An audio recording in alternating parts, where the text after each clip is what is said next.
Well, that was really something. Alicia, what are your final takes on this movie? Well, I just love the way that it ends, because you realize once you see those photographs developing in the liquid, really good photos from a spy camera, by the way, but beautiful photos of the couple together, you realize you've never seen them together in the same scene throughout the entire film.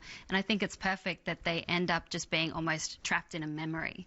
So their memory of them, and of course she's going to have to remember that for much longer as they serve their jail sentences. It's going to be a long time till they are physically together. And I know Louis Malle went back and forth about, should we have a scene, one scene where we see them in the throes of passion in the same room? Then they decided it was more daring to do without it, and I think it works even better. Yeah, I agree completely. It's the longing. Yeah. It all plays out on Jeanne Moreau's face. Yeah. Where she sees it, she takes it back to that memory, and then she realizes it's going to be a long time, but that she'll wait. She will wait. Yeah, it's fantastic. So here's my question. All film scholarship ignores this film as being part of the French New Wave that really broke the year after this movie was released, in 1959.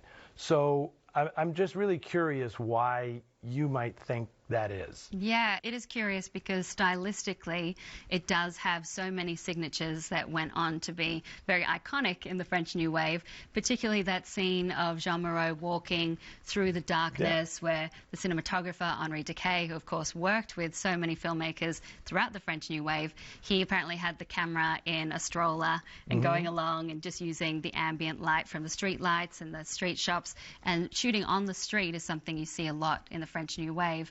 I also think there's so many similarities between this movie and Jean-Luc Godard's Breathless. Totally. Which has been pointed out before as well. You've got this male anti-hero. Well, the whole couple. The couple, Louis couple and on the Veronica, run. The dangers of boredom. The fatalistic tone of... Well, they steal a big American car. There's a gun in the glove box. They kill somebody by accident. Exactly. It's like, this is Breathless, waiting to happen. So the only thing I can think of is just that Louis Malle rejected a lot of the ideas of the French New Wave, of that group that identified themselves as the leaders of that cinematic movement. Yeah, which was François Truffaut, Jean-Luc Godard, and to some extent like Claude Chabrol and Jacques Rivette, definitely.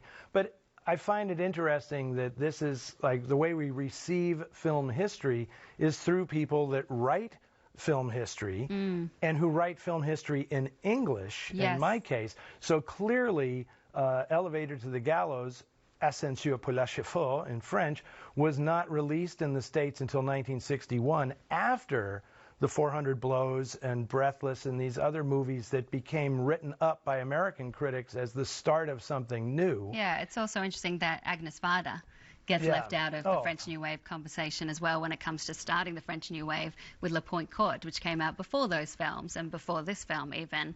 But again, I guess it's about who writes film history. Exactly. It is totally about who writes film history. But, I'm interested in that as its own thing, but it's always fascinating to me to see all the interplay between these talents, because Louis Malle was an assistant to Robert Bresson, who is one of the great French filmmakers of all time, and I guess he just belonged to a different school or something. And then there's Jean-Pierre Melville. He had made several films that aren't considered. Bob Le Flambeur is a fantastic noir. So it's just very interesting how you can't always trust the film history that you read. Because surely one of the signatures of the French New Wave is taking an American style and then setting it within the Paris, the modern day Paris. You see that here.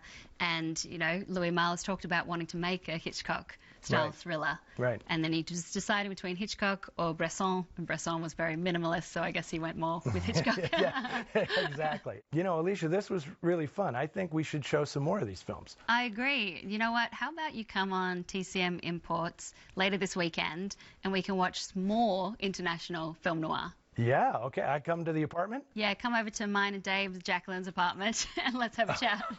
Okay, are they all going to be there? Just me. Oh, okay, very good. Well, that's a date. Thank you. Good deal, good deal. Now, for all of you, be sure to join the conversation on our Facebook page and Twitter feed. And next week, I'll be here solo for director André Dutau's 1954 film, Crime Wave. Until then, we'll see you in the shadows.